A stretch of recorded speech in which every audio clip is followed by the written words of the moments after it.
Hello, hello, and welcome to Gut Feelings, your go-to podcast for advice on matters of the head, heart, and health. I am your host, Lo Bosworth, the founder of women's wellness brand, Love Wellness. You can find us at Walmart in digestive health, Target in natural beauty and women's OTC, Ulta in bath on Amazon, and of course at lovewellness.com. On this show, we answer your head, heart, and health advice questions like your best friend would. We're all about building an open community here. So if you have a particularly tough or awkward question for us, that's okay, ask away. As you may know, tough and awkward is what we do best here at Love Wellness. So with that, let's dive into your questions and today's guest. All right, everybody, today another medical expert on the show because you all have been loving our medical expert episodes. You guys are letting us know in the comments what you want to talk about. So joining me right now is none other than board certified dermatologist, Mohs surgeon, and media expert, Dr. Dendy Engelman. Dr. Dendy also has extensive training and experience in cosmetic dermatology, including, and some of these things we're going to talk about today, neurotoxins, injectable fillers, chemical peels. So I have a lot of questions for her. You guys have a lot of questions for her. So join me now in welcoming Dr. Dendy to Gut Feelings. Hi, Dr. Dendy. I'm so happy to have you on Gut Feelings. Thanks so much for coming on the show. Thank you for having me. This is exciting. Also, you look gorgeous and I look like a trash bag today. So I have to go to a fashion show later, so otherwise I would not be all. Oh my goodness. I love that for you. Yeah, I have, for anybody listening, there was a big snowstorm in New York City today. And so we decided to work from home and I'm still in my pajamas, but Dr. Dendy, it looks like she's at the office and she's ready to go. I love that. So I want to just jump right into our questions. So first up, I want to talk about health out of the gate. And we get a lot of advice questions from our listeners about Botox. And I know that you are a Botox expert. You are a board certified dermatologic surgeon. And I think that you really have your finger on the pulse. So I want your insight onto Botox trends. I want to talk about calf talks. I want to talk about trap talks. I want to talk about Botox in all parts of the body that I don't know you can put Botox into those parts of the body. And then I want your opinion, your medical opinion on like, is it safe? Is it interesting? Because I saw calf talks recently and I was like, this is going too far. So what do you think? Well, I've had it. I can give you a picture. I have enormous calves. I mean, Really? I played 6 sports in high school and played volleyball in college, and they served me well then. And I live in heels, so I'm certainly not doing myself any favors with making them smaller. So let's talk about this trend because I agree with you. It's been literally head to toe. I think I pioneered, speaking of heads, scalp, we called it Botox, scalp Botox, where people were sweating a lot. And it really kind of got sensationalized into like the Upper East Siders who didn't want to mess up their blowout, but they wanted to go to SoulCycle. And so they didn't want their scalp to sweat. But really the way it came to be was for a therapeutic indication from a teacher. And her classroom wasn't air conditioned. And she was like, I'm so embarrassed because I sweat so much out of my scalp that I'm drenched and my hair looks like I've been swimming. And like the children were kind of making fun of her. And so that's how we first started to apply Botox in non-FDA approved indications in sites that we know, from the aesthetic cosmetic use of Botox. We can use it for between the eyes, the forehead, the crow's feet. But hyperhidrosis or excessive sweating, it's FDA cleared for hands, feet, and under the arms. That's it. Every time you bring a new medicine to market, especially in the derm space, we love to immediately think where else we can use it, even if it hasn't been FDA approved yet, because obviously we understand that the mechanism of action is going to work in different ways. So for minimizing musculoskeletal things like casts, put in a lot. Traps as well. I've had trap talks and I love my trap talks. I talked about this on the podcast and people flipped out, but I thought it was really interesting and it improved my confidence. So I'm curious about calf talks. Like, how many people are coming into your practice to request this? Like, I'm so curious. I've only had two since it was kind of made viral. I actually had it years ago because they were doing that in Asia. And I will say that, based on certain geographic norms or aesthetics and what is considered more beautiful, in Korea, obviously, they often will pioneer the beauty space. If you think about a whole category of K-beauty, following all their steps. They also are often trendsetters in the aesthetic world. And so a smaller calf is considered more beautiful in certain countries. And so that's where it was started. And you have to do a lot in order to truly slim that muscle, because it's a very large, obviously functional one, but you have the caveat of not overdoing it. It's kind of like when we do it in the masseter. That's a functional muscle. Like, you want to have enough of an effect so that patients stop grinding or that they have some minimal slimming, but you don't want to totally disengage that muscle, because then you can't chew. And we need that muscle for functional human behavior. Disengage fully the frown lines, there's not going to be any functional component except for that you can't communicate that you're concerned or upset. Same with crow's feet. But in these muscles that are critical for human behavior, like chewing or walking, you need to be mindful of the dosage to get an appropriate effect, but not an overdose, so that there is too much of an effect where you are tripping when you're trying to ambulate.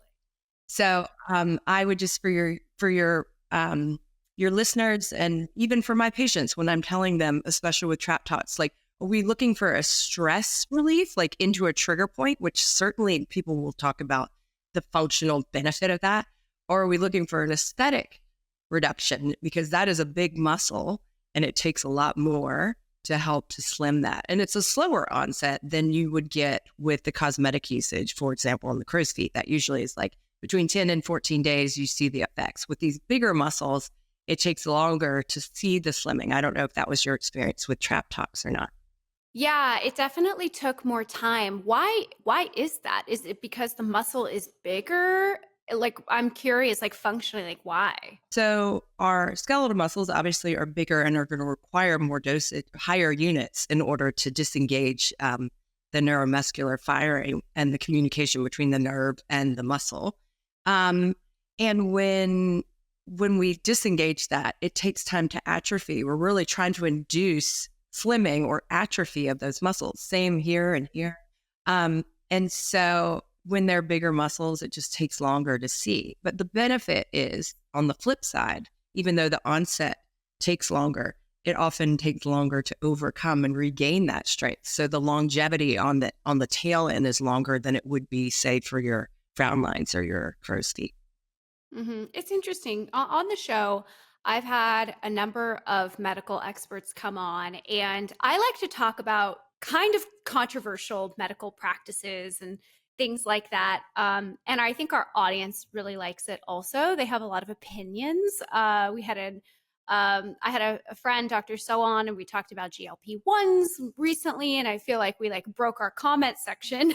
So I'm under the assumption that talking about things like calf talks will have the same effect on sort of our audience. And I'm curious to kind of go down the rabbit hole a little bit on kind of these, I don't know how you say it, I'm going to butcher it, so correct me, these like off-label uses for Botox and things that aren't FDA approved.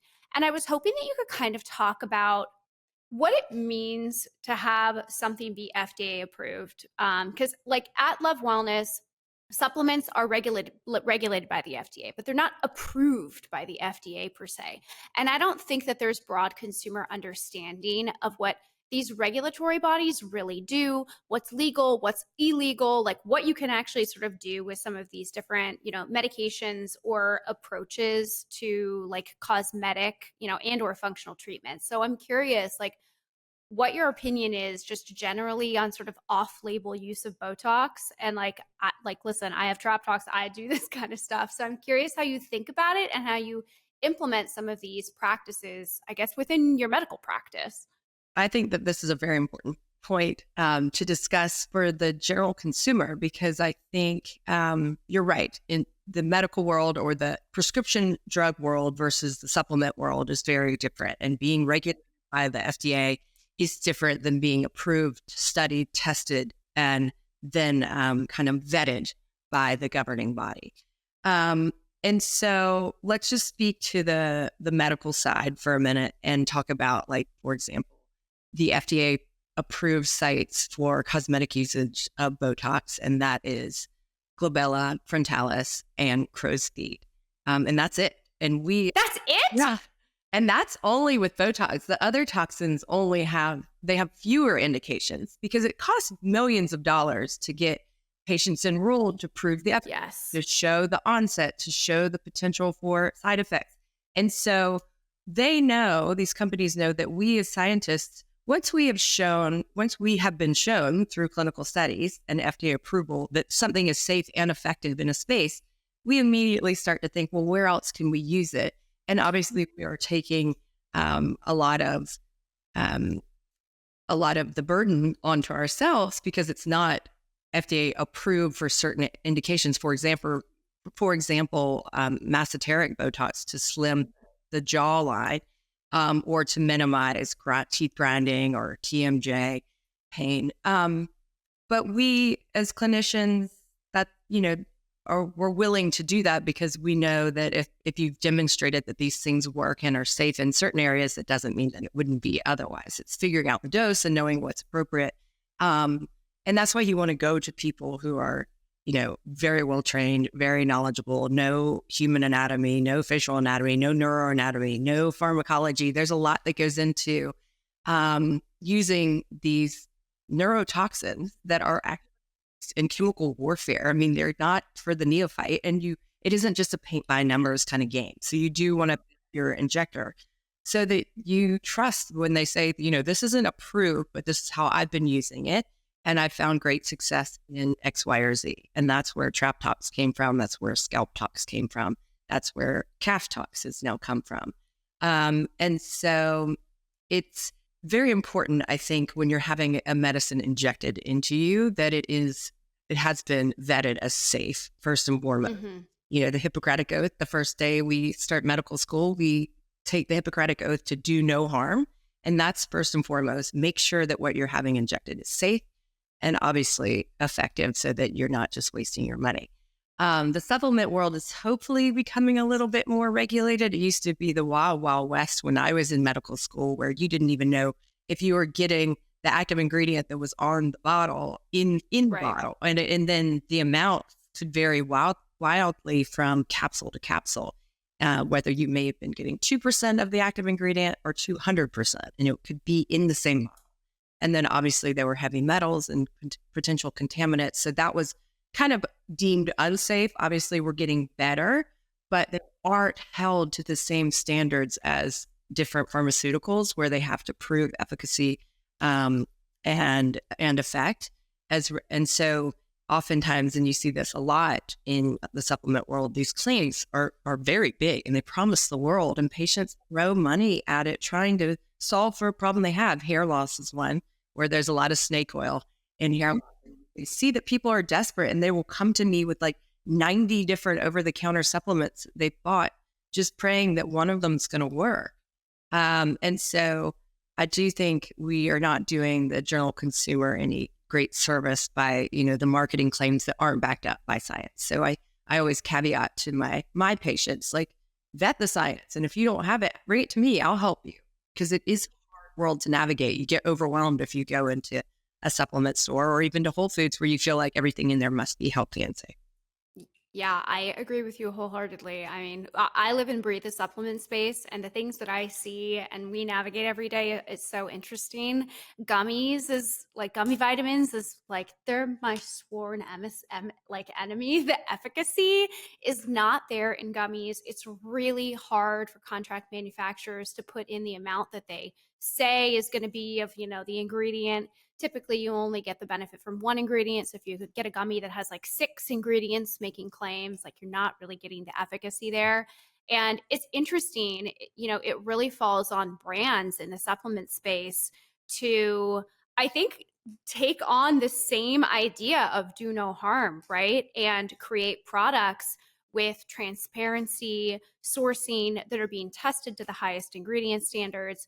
And what's really interesting is that it's falling on brands now to do Self-governed. clinical studies, Yeah. self-governed, but also do clinical studies of their own. So we are undergoing clinical studies on a huge amount of our products this year, because not only is it the right thing to do, it's important to be able to prove that your products are safe and effective. And the category is like, it's interesting when it comes to the FDA, because if you understand like regulatory in this space, you understand things like the OTC monograph, like medical device approval processes, all these really complicated, really expensive and time consuming processes that have been established by governing bodies in this country, but that are really hard to nail for both brands and I think like the medical community, right? And so, like, getting a new drug approved, to your point, can take $1 billion in 20 years, right? And so it's really on brands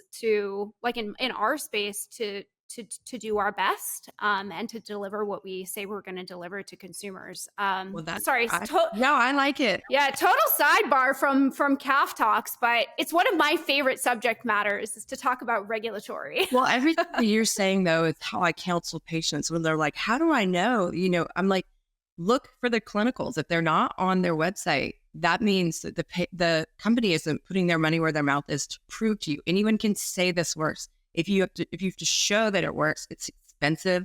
It takes time. It takes effort. But that really is the supplement world holding themselves to a different standard than the industry does at this moment. And that they really believe in their product. And so that in and of itself will eliminate a lot of supplement brands. So I applaud you for holding yourself to a standard that the industry doesn't at this point. Hopefully they will.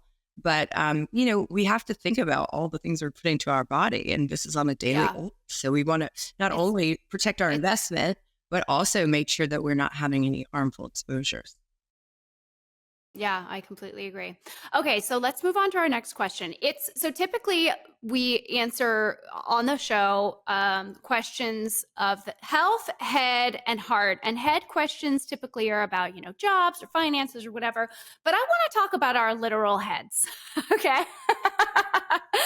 And I want to talk about all of the things that we're putting on our scalps to make our hair grow. Okay. Because I have the sense that you know a lot about this. And I want to have the snake oil conversation, interestingly enough, about like what's legit and what's not legit in hair growth. Because there's so many things you can do, right? You can take a supplement.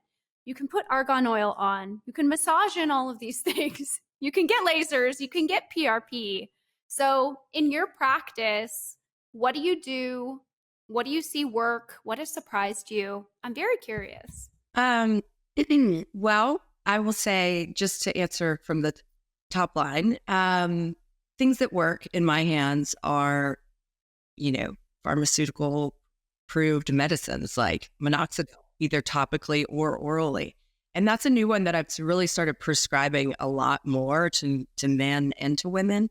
Propecia, which has been out for years, used to be kind of the first line therapy for men who would come in who were concerned about hair loss. But then there were a lot of sexual side effects that hadn't originally been discussed with patients, with the providers during the original studies. And so once it was launched and after time, there happened to be a lot of men who were presenting with, side effects that they weren't super proud to share. And so it took a while to uncover that. So then in the clinical discussion, when I was talking to men, because it was really only safe in men or not women of childbearing age, when she discussed that was a fairly significant side effect risk, then, that prescriptions started to fall off, understandably, because that wasn't something they were willing to undergo. And that's actually the brand origin story for why Nutrafol came about. One of the founders actually was experiencing hair loss and then also had sexual side effects from Propecia. And he was like, there's got to be something else. It's either I keep my hair and lose my girlfriend,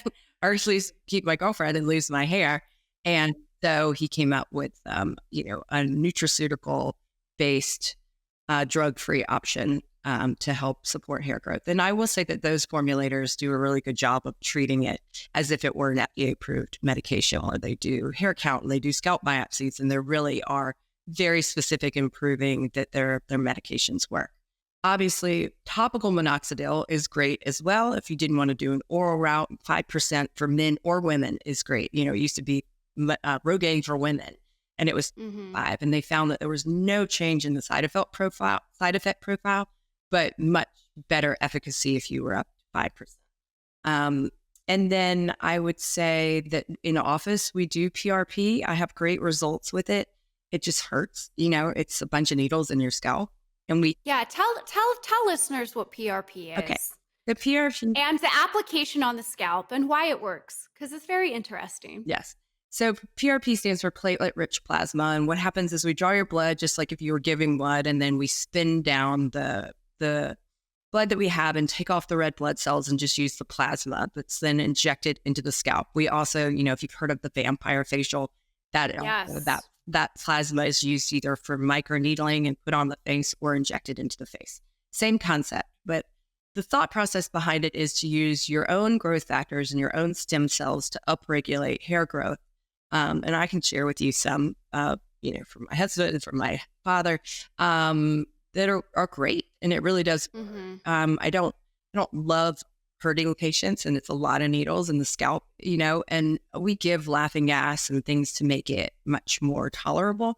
And most patients do fine with that. Women obviously are a little bit more pain tolerant than men. I was going to ask, are the women way more tough in your practice? Way tough.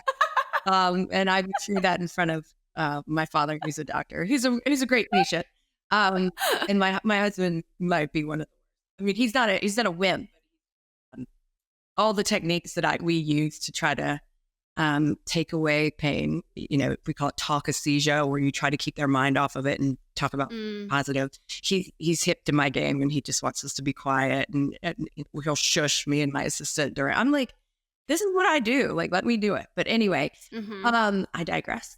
So PRP. But if your dad is a doctor and doing PRP, then PRP probably must be the best thing that you can do for hair growth or hair loss. Is that your opinion? I feel like for now, it's for as far as aside from a hair transplant or something that's like ultimate cure, because you're replacing with hairs from the posterior hairline that you'll never lose. It's an in-office procedure that gives us the most benefit.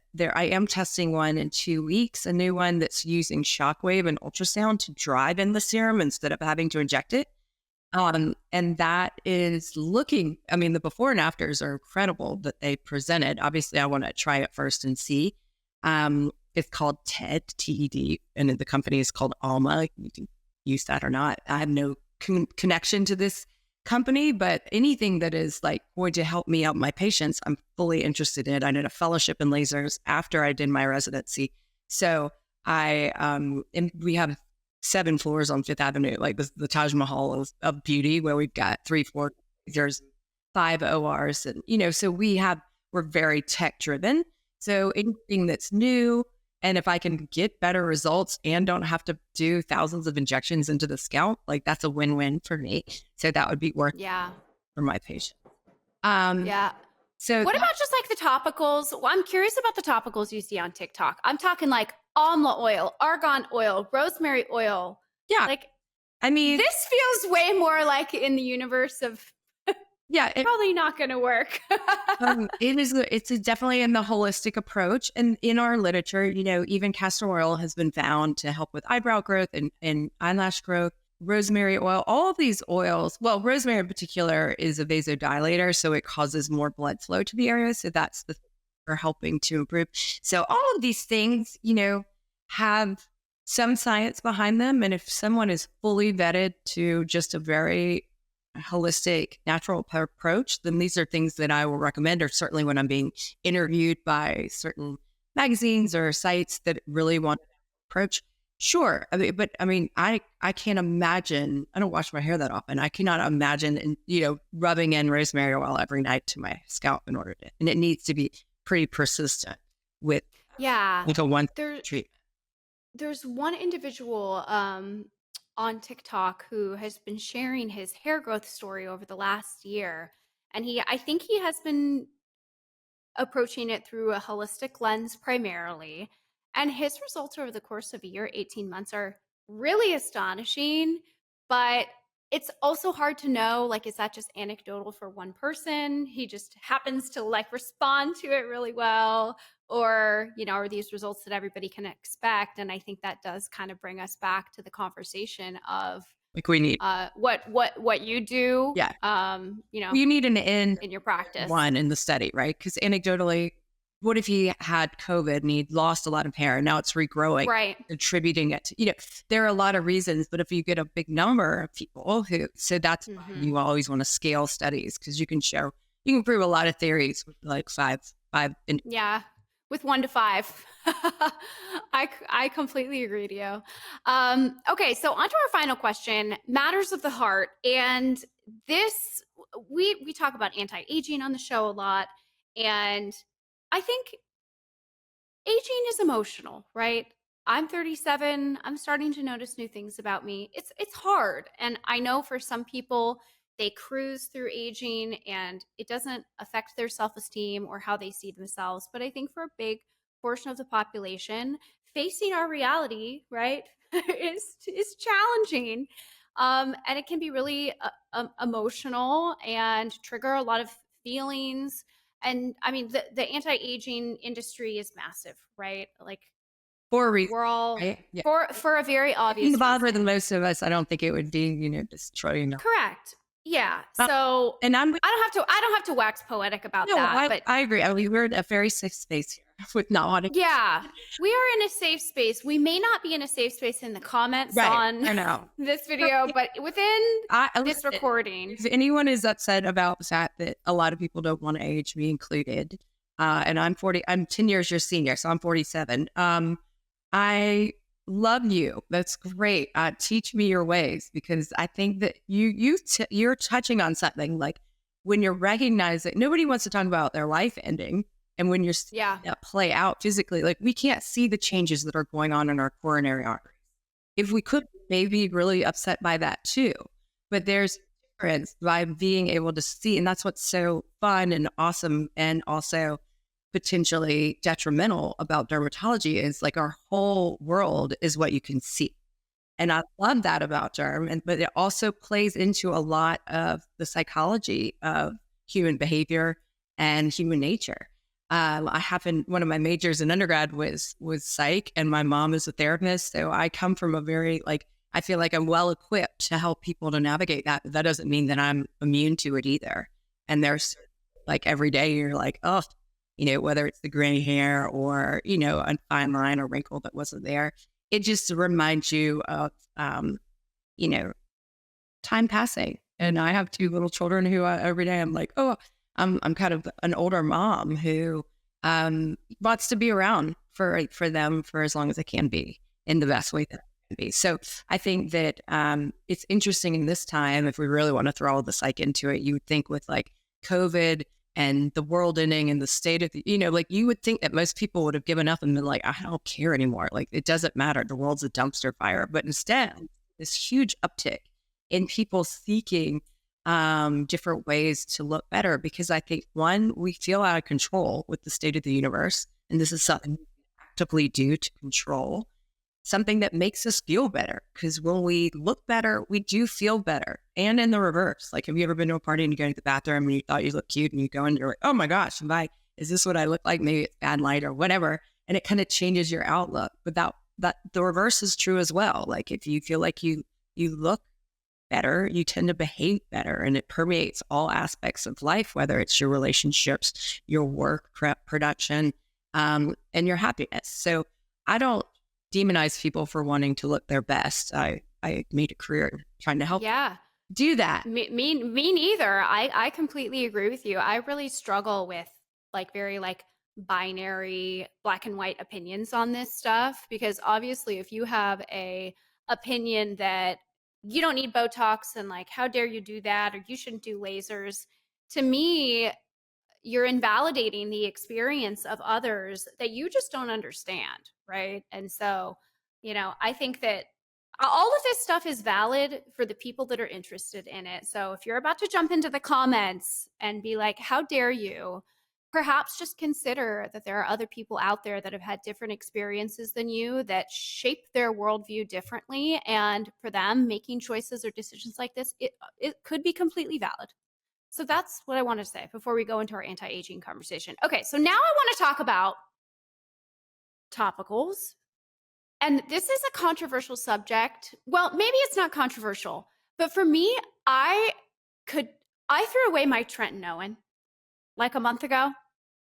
And there's this trend right now of like moving away from really harsh topicals to very like calm, soothing ingredients in the anti-aging space. And I want to know if I have made a mistake by throwing away my like retinoid, whatever it is. Because honestly, Dr. Denny, my skin could just not get comfortable with this. Like no matter how I tried over time, it was always red, like dry, whatever. I was like, I just can't get into a groove with this. I feel like it makes me look worse instead of better. I'm not seeing these incredible results over time because I can't stick with it. And so I'm just going to go back to like calming, soothing skincare.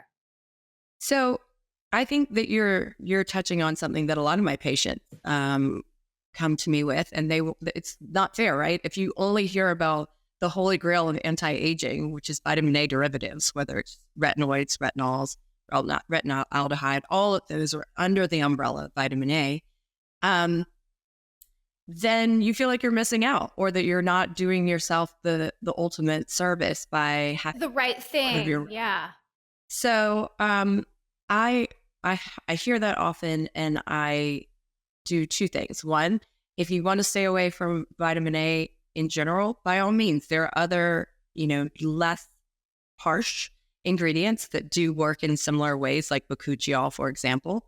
And I'm fine with a loving skincare. What I often see is people overdoing it. They're putting on like 20% glycolic and retinoid that is like 0.1% tretinoin, and using, a scrub, and they're beating up their skin barrier. And there is a concept in the anti-aging space of chronic inflammaging, which is like if you're producing inflammation all the time in the skin, it may be accelerating your signs of aging. So along those lines. That is very interesting. Is that like what the tweens at Sephora are doing? But they're using all these high, like active ingredient skincare before they need it? Yes. They're all, every mom is like, please come up with a skincare line for my teenager, because they're all using these actives that they don't need. And then they're disrupting their skin barrier. Then they're getting breakouts. Then they're dry, they're irritated, they're red, everything burns. So we do want to keep our skin as happy as possible. And it is a fine line between using ingredients that are good for the skin and may upregulate collagen, elastin, and help and be helpful for resisting aging. Or, I often say, lean into the loving, nurturing ingredients at home and really care for your skin. And like any of the heavy lifting, like let's do that together, whether it's a peel in office or a laser or some treatment that really is the, way more impactful in the long run, than things you're going to do at home. And so you leave the heavy lifting to me, and at home, you just love and nurture your skin and protect the skin barrier and keep it like as happy as possible, because the skin is amazing at keeping bad stuff out and good stuff in.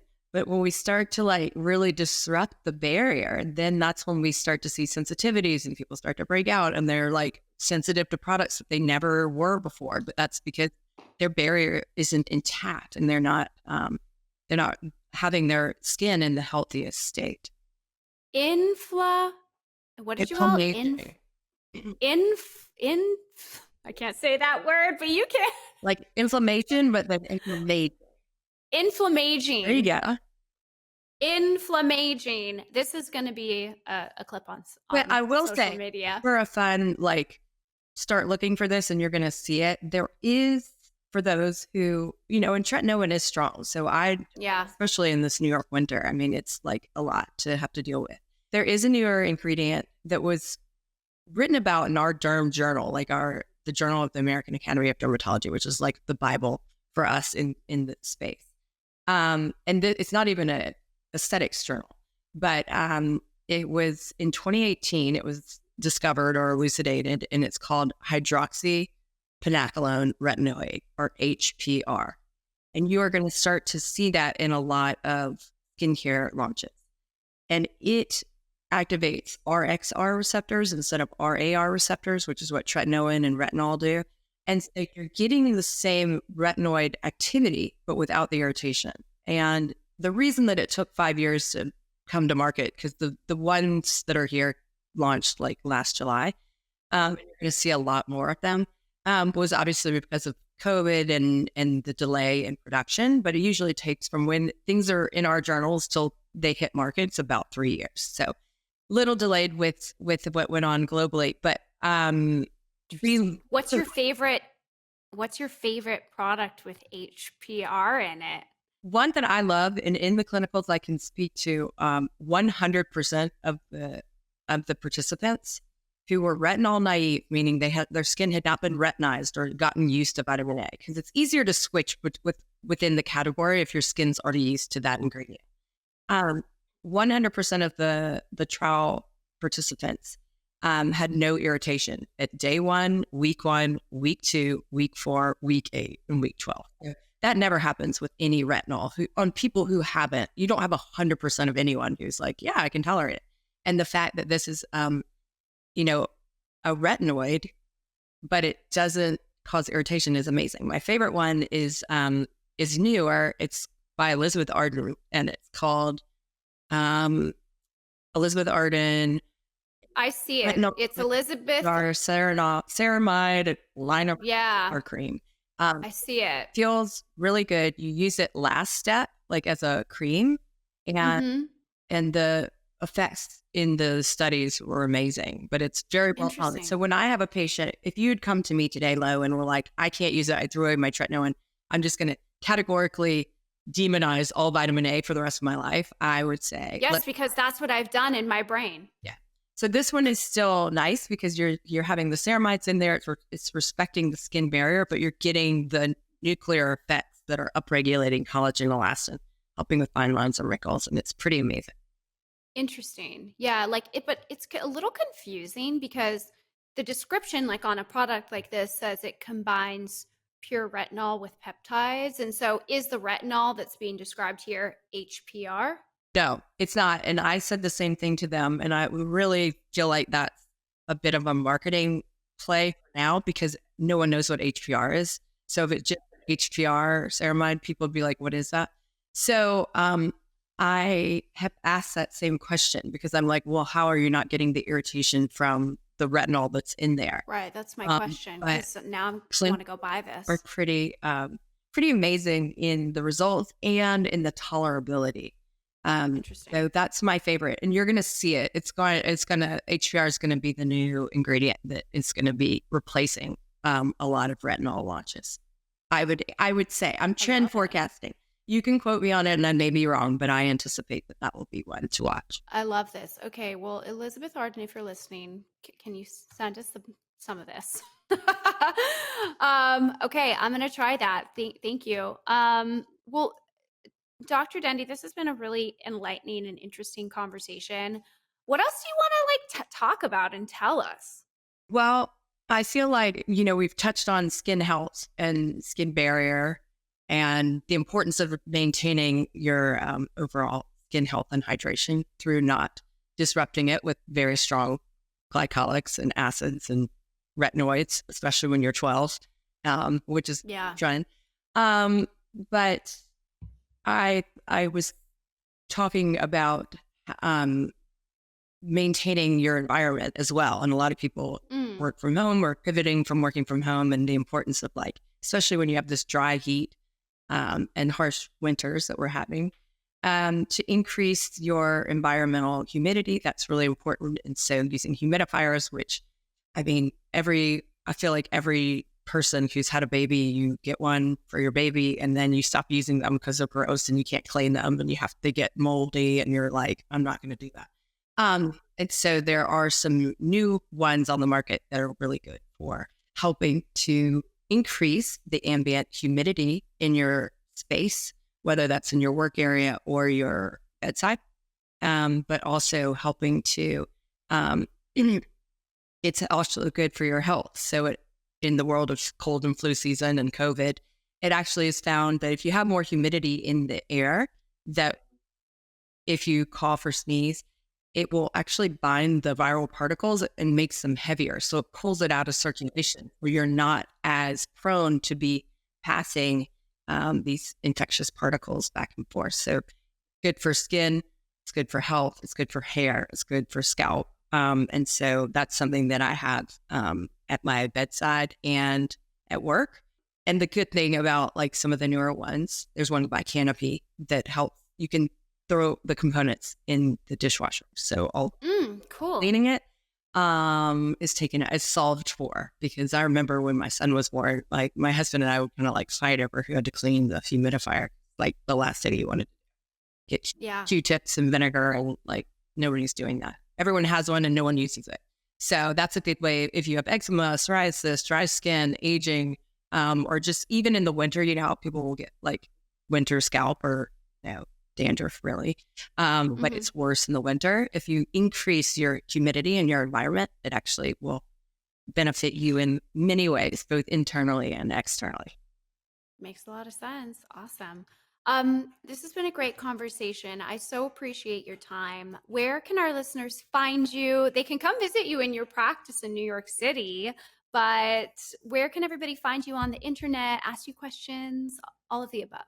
So you can follow me on Instagram at Dr. Dendy, which is DRDENDY. And I work at Schaefer Clinic on 5th Avenue.